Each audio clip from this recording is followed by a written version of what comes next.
L'affaire des époux Betty et Barney Hill est dans l'histoire de l'ufologie, et plus précisément des rencontres du troisième type, et même du quatrième, une des plus connues et des plus importantes, ne serait-ce que parce que chronologiquement, il s'agit quasiment de la première et qui a servi de modèle pour la suite. Mais les Hill ont-ils réellement vécu ce qu'ils ont rapporté? C'est ce que nous allons essayer de voir. Je précise que certains extraits vidéo sont issus du film The UFO Incident, La nuit des extraterrestres en version française, datant de 1975 et qui racontait cette histoire, mais avant tout centré sur la relation des deux protagonistes principaux. Les scènes, entre guillemets, fantastiques, n'occupant que quelques minutes en tout et pour tout, et qui plus est filmées dans une semi-obscurité. Ce long métrage n'a pas forcément grand intérêt en lui-même, mais il était parfait pour illustrer cette vidéo. Avant d'entrer dans le vif du sujet, il est primordial de présenter brièvement Betty et Barney. Au moment des faits, c'est-à-dire en 1961, Barney a 39 ans et Betty 41. Ils sont tous les deux divorcés chacun de leur côté et se sont remariés, ensemble, cette année-là. Betty était directrice d'un département de protection de l'enfance et Barney travaillait à la poste. Betty était blanche et issue d'un milieu relativement aisé, tandis que Barney est noir et vient d'un milieu moins favorisé. Cet aspect est crucial, vous le verrez plus tard. À cette époque aux États-Unis, les mariages mixtes étaient encore rares et souvent mal vus. Qui plus est, en 1961, nous sommes toujours en plein racisme institutionnalisé qui accordait par la loi aux Américains blancs des droits et des privilèges interdits aux autres personnes de couleur. Barney faisait d'ailleurs partie d'une association luttant pour l'égalité des droits. Bien, maintenant entrons dans le vif du sujet. Comme ils n'avaient pas encore eu l'occasion de partir en lune de miel, ils avaient pris quelques jours de congé mi-septembre pour aller visiter en voiture Montréal, au Canada, sachant qu'ils habitaient à Portsmouth, à l'extrême nord-est des États-Unis. La frontière avec le Canada n'était donc pas loin. Ils étaient de retour de leur voyage, dans la nuit du 19 au 20 septembre. Barney conduisait, tandis que Betty regardait la pleine lune et les étoiles. Elle aperçut alors quelque chose qu'elle prit d'abord pour une étoile filante.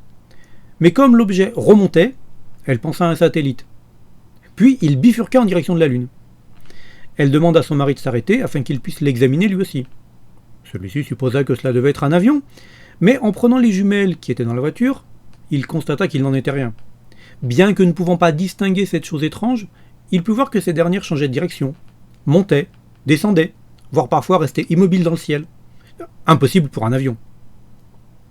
Ils reprirent la route, se demandant bien de quoi ils pouvaient agir. Précisons que si Betty était ouverte à l'hypothèse extraterrestre, Barney, lui, ne croyait absolument pas à toutes ces bêtises. Mais l'engin semblait les suivre. Au bout d'un moment, après avoir pris un virage aux abords d'une formation rocheuse, ils purent apercevoir plus précisément comme un disque circulaire planant en silence à environ 30 mètres au-dessus du sol. De plus en plus inquiet, Barney arrêta de nouveau la voiture, prit une arme qui était dans la boîte à gants, puis sortit. Il put déterminer que l'objet devait faire une vingtaine de mètres de diamètre, avec une double rangée de hublots et d'étranges feux rougeoyants sur les côtés, qui se braquèrent sur lui. Reprenant ses jumelles pour mieux voir, il aperçut derrière les fenêtres un groupe d'une dizaine d'humanoïdes, vêtus d'uniformes noirs brillants, et tandis que la soucoupe commençait à atterrir, Barney remarqua que l'une des créatures le regardait fixement à travers le hublot, puis brusquement, une voix retentit dans sa tête, l'invitant à s'approcher et lui assurant qu'aucun mal ne lui serait fait. Pris de panique, il s'empressa de retourner à la voiture et démarra en trombe, tremblant et en sueur. Mais il avait beau accélérer, il ne réussissait pas à échapper à leurs poursuivants. L'engin passait au-dessus d'eux, puis ils entendirent comme des bip-bip, puis plus rien. La soucoupe avait disparu. Ils roulaient désormais en silence, sans s'adresser la parole, un peu dans un état second. Ils finirent par voir un panneau indiquant la ville de Concorde à 27 km. Ce qui veut dire qu'ils avaient parcouru plus de 50 km sans en avoir conscience. Ils s'aperçurent en outre que leur montre s'était arrêtée exactement à la même heure. À l'aube, les Hill atteignirent leur foyer et constatèrent d'après leur horloge qu'ils avaient au moins 2 heures de retard. Mais ce n'est pas tout. Ils remarquèrent en effet que la lanière des jumelles avait été arrachée, que la peinture de la voiture avait été griffée à certains endroits, que les chaussures de Barney étaient très abîmées, que le pantalon de celui-ci était rempli de brins d'herbe, que les boucles d'oreilles de Betty avaient disparu et que sa robe était en partie déchirée. Bien entendu, ils ignoraient pourquoi. Et plus tard, en la sortant de sa penderie, Betty aura également constaté que sa robe était recouverte d'une étrange poudre rosâtre. En outre, ils éprouvaient une sensation désagréable et indéfinissable. C'est seulement à partir de là qu'ils commencèrent à discuter, mais ils ne surent pas quoi penser de cette aventure. Enfin, après avoir pris une douche, Barney constata d'étranges excroissances qu'il avait tout d'abord pris pour des verrues, mais qui n'en étaient pas. Son médecin n'allait pas parvenir à déterminer leur nature. Le lendemain, Betty décida alors de téléphoner à sa sœur, estimant qu'elle était la seule à qui elle pouvait raconter son histoire. Cette dernière lui conseilla d'appeler la base aérienne la plus proche. Elle suggéra aussi à Betty de procéder à une simple expérience à l'aide d'une boussole. En l'approchant du véhicule, l'aiguille se mit à tourner follement, et un sentiment de terreur absolue l'envahit. Betty téléphona à la base militaire de Newington le 21 septembre. Les Hill donnèrent à l'officier qui les interrogea une description générale de l'engin, et Barney omit volontairement de signaler les humanoïdes qu'il avait aperçus, craignant qu'on le prenne pour un fou. Un peu plus tard, le même jour, le Major Paul Henderson téléphona aux Hill et leur proposa de nombreuses questions.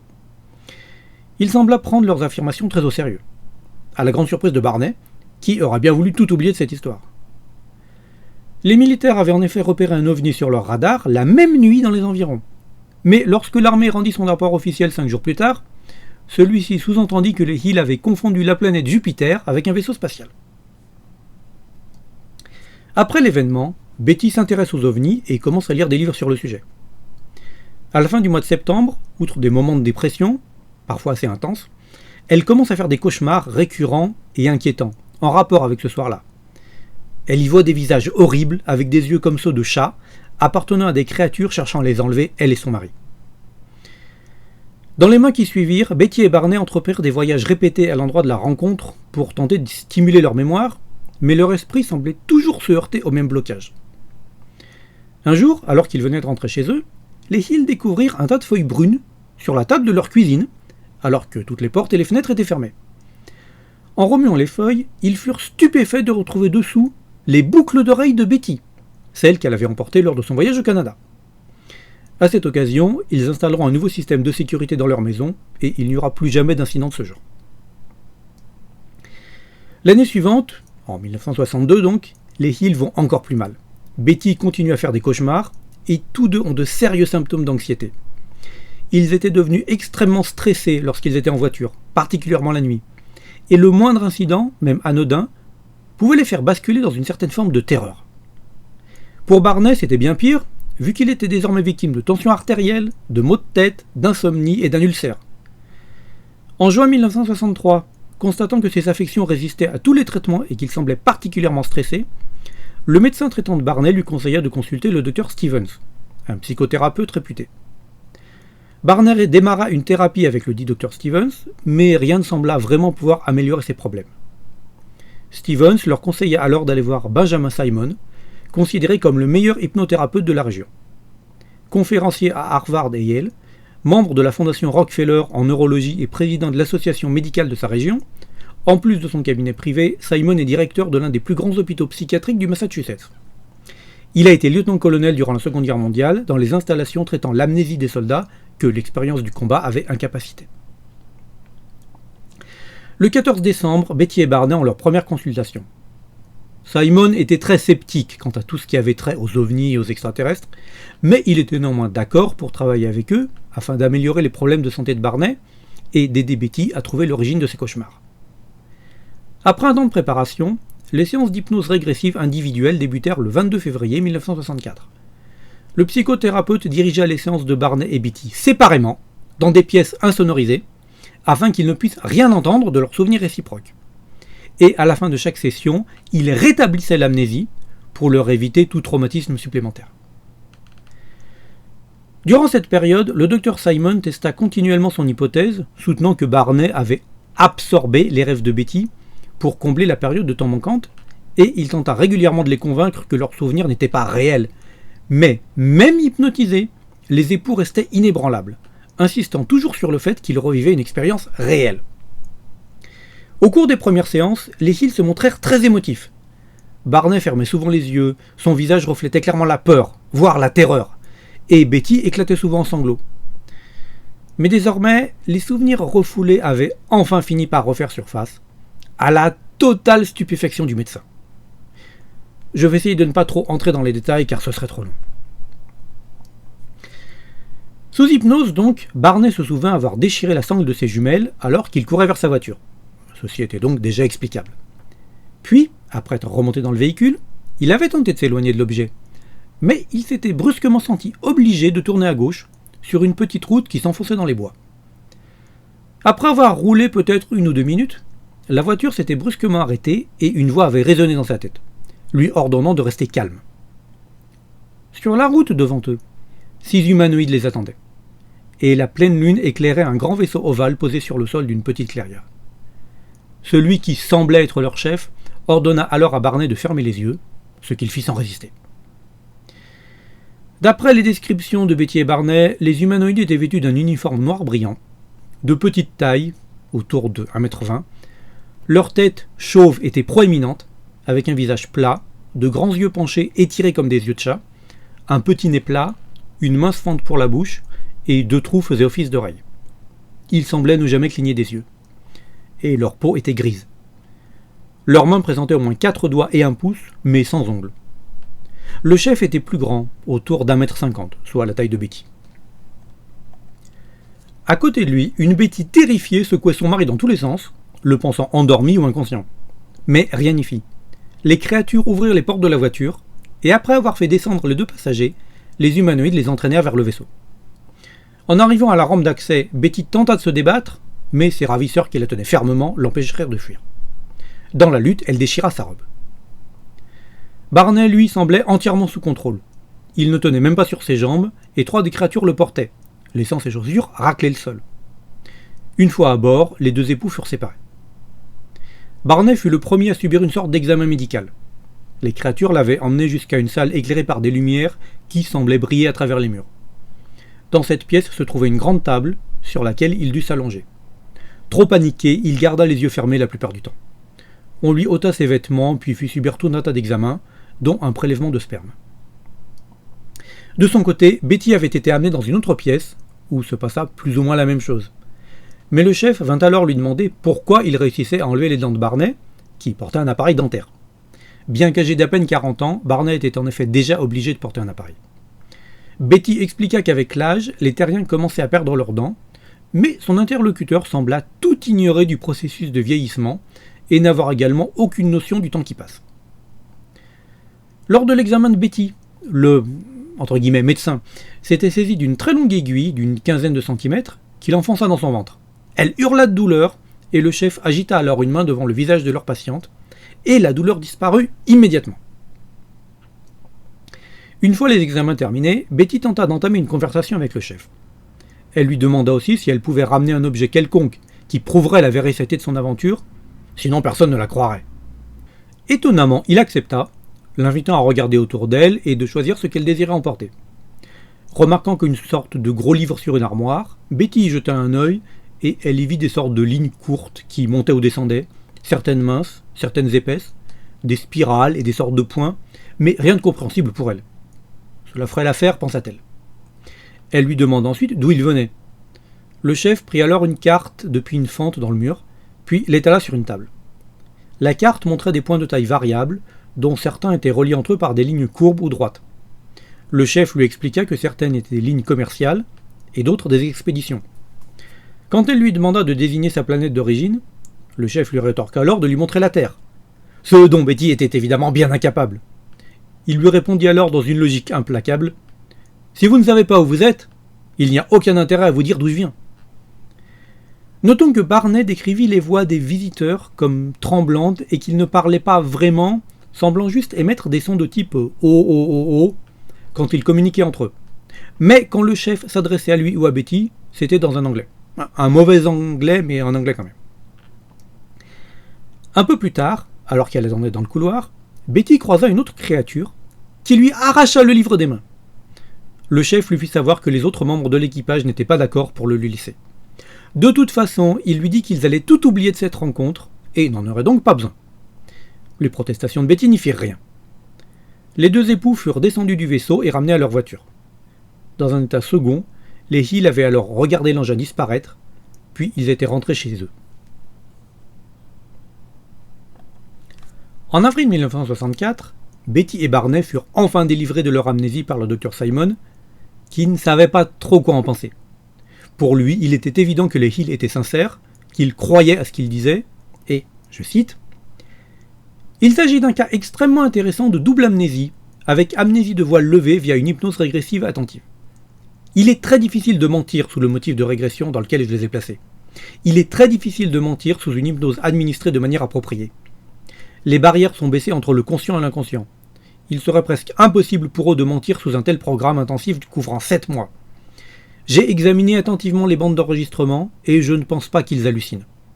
Je n'ai détecté aucun signe de psychose autre chez Barney que chez Betty. En revanche, en tant que scientifique, je ne peux pas me prononcer sur les ovnis et les extraterrestres, puisqu'il n'a pas été démontré scientifiquement qu'ils existaient. » Le Dr Simon et les Hill devinrent des proches et restèrent en contact par la suite. Leurs souvenirs leur ayant été rendus, les cauchemars de Betty s'arrêtèrent, tout comme les angoisses de Barney, et il peut retourner à une vie relativement normale. Le 26 octobre, l'United Press International publia un article à ce sujet, et Betty et Barney devinrent mondialement connus. Évidemment, des détracteurs mirent en doute leur aventure, mais on va voir ça peu après. En 1966, l'écrivain John Fuller réussit à obtenir la coopération des Hill et du Dr Simon, et il écrit « Le voyage interrompu », un livre sur leur enlèvement. Je m'empresse de préciser qu'ils n'ont jamais vraiment gagné d'argent ou n'ont cherché la notoriété.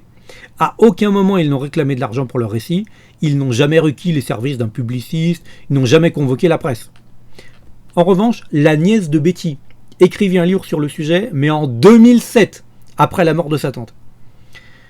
Le livre de Fuller comprenait une copie de la carte des étoiles esquissée par Betty. Ça aussi, on va en reparler un peu après, car c'est peut-être l'élément le plus troublant de cette affaire. Si Barney admit avoir été enlevé après ses séances d'hypnose, jamais il n'accepta véritablement cette idée, et même s'il allait mieux, il resta d'une santé fragile et décéda en 1969 d'une hémorragie cérébrale, alors qu'il n'avait que 46 ans.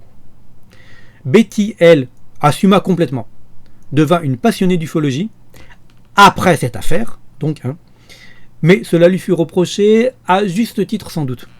À 60 ans en effet, elle affirma avoir découvert un lieu d'atterrissage d'OVNI et croyait que ceux-ci survolaient fréquemment les environs, car les extraterrestres qui les pilotaient se préparaient pour une arrivée massive, lors de laquelle ils révéleraient leur existence à l'humanité entière. On attend toujours. Elle décède en 2004 à l'âge de 85 ans. Le récit des Hill est la première mention connue d'extraterrestres de type petit gris et aura une influence considérable sur tous les témoignages ultérieurs de rencontres du troisième type et d'abduction. Maintenant, passons en revue les arguments contre et pour.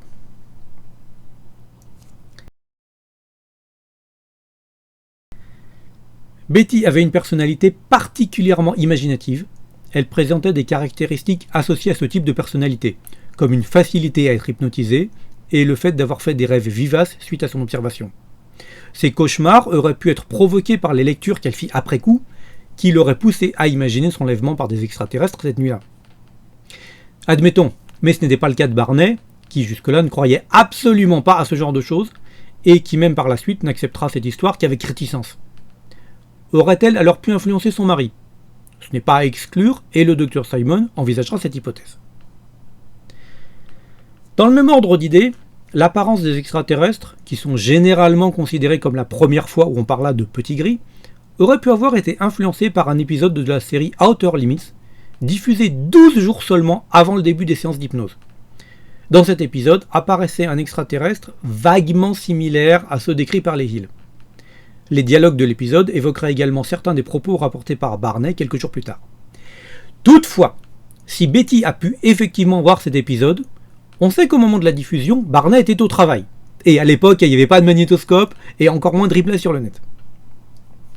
Mais personnellement, je ne trouve pas que la créature de ce feuilleton ressemble vraiment à la description faite par les Hill. L'hypnose n'a rien de sûr à 100%. C'est une technique qui a ses limites. Les récits sous hypnose peuvent être des confabulations, c'est-à-dire des faux souvenirs, des éléments imaginaires pris pour des souvenirs authentiques. La sincérité du couple n'est pas remise en doute, mais cela ne veut pas dire que ces événements ont réellement eu lieu. On va par ailleurs rejeter l'hypothèse comme quoi de faux souvenirs auraient peut-être été involontairement induits par le Dr Simon par des questions orientées lors de séances. Vu son propre scepticisme à ce sujet, sur l'authenticité de leurs témoignages. Au contraire, il aurait fréquemment suggéré aux Hill que ce qu'il racontait n'était pas vraiment réel, n'avait pas vraiment eu lieu, ou des explications alternatives. Ce n'est hélas plus le cas de nos jours, où ce modèle type d'enlèvement est devenu carrément intégré à la pop culture, et où certains hypnotiseurs à la déontologie douteuse orientent leurs patients pour leur faire dire ce qu'ils ont envie d'entendre. Mais encore une fois, en 1963, il n'y avait pas de récit d'enlèvement ou de petit gris, que ce soit dans l'ufologie ou la science-fiction, enfin tout du moins pas aussi proche de leur témoignage. Donc toute influence à ce niveau est à exclure. Si ce cas avait eu lieu dans les années 80 ou 90, le témoignage sous hypnose n'aurait eu que bien peu de valeur. C'est le fait qu'il date de 1963 et soit le premier qui rend la chose intéressante. La mixité du couple dans une Amérique raciste et discriminatoire a certainement dû engendrer du stress, surtout chez Barney. Betty le vivant est le mieux. Stress qui aurait donné des hallucinations. Assez peu convaincant à mes yeux, d'autant plus qu'il est reconnu que les Hill formaient un couple heureux et solide. Hypothèse qui a été évoquée mais avec laquelle j'ai aussi un peu de mal, les Hill se seraient fait agresser sur le trajet et violés, tous les deux, par des individus peu recommandables. On sait qu'il y a des victimes de viol qui oublient ce souvenir, c'est un réflexe d'autodéfense du cerveau, tout en gardant le traumatisme, mais qui peuvent recouvrer la mémoire grâce à une régression hypnotique.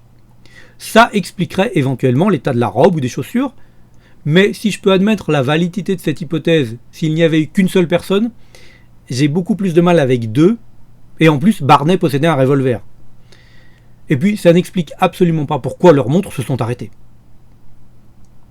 Enfin, je cite pour être complet, l'OVNI observé au début aurait en réalité été une balise aéronautique située sur le mont Cannon, qui apparaît et disparaît à la vue des conducteurs, à des endroits cadrant avec les apparitions et disparitions de l'OVNI dans le témoignage des Hill. Mais encore une fois, ça n'explique pas toute la suite de l'histoire.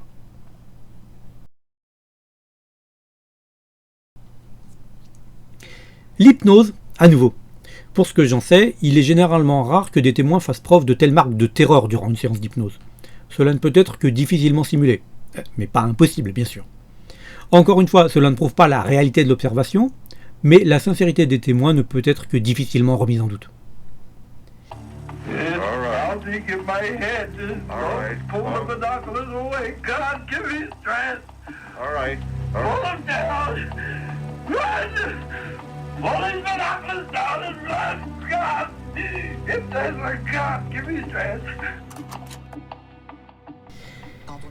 Mais un des points qui fait le plus douter, c'est l'histoire de la carte. Souvenez-vous, le chef des humanoïdes avait montré une carte stellaire à Betty, qui fut capable de la redessiner sous hypnose.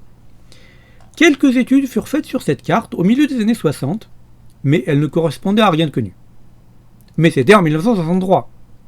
Il faudra attendre 8 ans pour qu'enfin on puisse déterminer que la carte correspondait à une section du ciel récemment découverte. En 1968, une institutrice et astronome amateur, Marjorie Fish, s'intéressa au sujet. Intriguée par la carte de Betty, et supposant que l'une des 15 étoiles représentait le Soleil, elle construisit un modèle en 3 dimensions à l'aide de fils et de perles. 2 ans plus tard, en 70 donc, elle était parvenue à réunir suffisamment de données pour pouvoir construire un modèle. À cette époque, il ne s'agissait que de probabilités. Ce fut un travail de fourmi qui lui permit toutefois d'en arriver à un résultat concluant en février 73. La distance évaluée est très précise, n'a pas été effectuée avant, car au moment de l'enlèvement en 1961, les distances n'étaient pas connues correctement dans le catalogue Gliese. Alors, le catalogue Gliese, c'est un catalogue astronomique qui liste toutes les étoiles dans un rayon supérieur à 25 parsecs de la Terre. Ce qui rendait la carte fausse. Maintenant qu'elles sont connues, elles démontrent que la carte est correcte. Avec l'aide d'un ordinateur, des astronomes de l'université d'Ohio ont pu déterminer que les étoiles indiquées sont maintenant connues sous le nom de Zeta Reticuli 1 et Zeta Reticuli 2. Elles sont situées à environ 37 années-lumière de la Terre. L'ordinateur fit une réplique exacte de la position des étoiles en question dans un enchevêtrement d'autres points indiqués sur la carte, et ce à la perfection. Betty Hill aura donc dessiné de mémoire en 1963 une carte astronomique dont les étoiles n'allaient être connues et vérifiées que plusieurs années plus tard. Mais, et je le dis en toute honnêteté, des études plus récentes ont montré que cette carte pourrait aussi parfaitement s'appliquer à d'autres endroits de notre galaxie, ce qui n'est guère étonnant vu l'immensité du cosmos. Trouver la même configuration d'étoiles ne doit pas être si compliqué que ça, statistiquement parlant. On rappellera également que l'armée a confirmé avoir enregistré un ovni sur ses radars ce soir-là. Autre point troublant, que s'est-il donc passé durant ces 2 heures manquantes? Pourquoi les Hill sont-ils arrivés chez eux avec 2 heures de retard? Et enfin, ce qui est plus ou moins lié au point précédent, comment expliquer la dégradation des chaussures de Barney et de la robe de Betty? Leurs montres qui se sont arrêtées, et la boussole qui s'affole en s'approchant de la voiture. À propos de la robe d'ailleurs, précisons qu'elle sera analysée par la suite, mais les résultats ne seront guère convaincants. L'étude concluant à 2 substances d'origine organique, sans pouvoir donner plus de détails. Cela pourrait donc être parfaitement d'origine terrienne. Pour reprendre les conclusions du Dr Simon, il est quasi certain que les Hill ont vécu une expérience traumatisante, et leur sincérité est réelle. Après, ont-ils vraiment été enlevés par des extraterrestres? C'est évidemment beaucoup plus difficile à dire. On peut même aller plus loin et considérer qu'ils ont bien été kidnappés, mais par des créatures non humaines, se faisant passer pour des aliens venant de Zeta Reticuli. Ou d'ailleurs.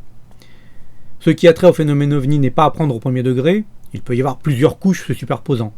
Mais on aura l'occasion d'en reparler dans de futures vidéos.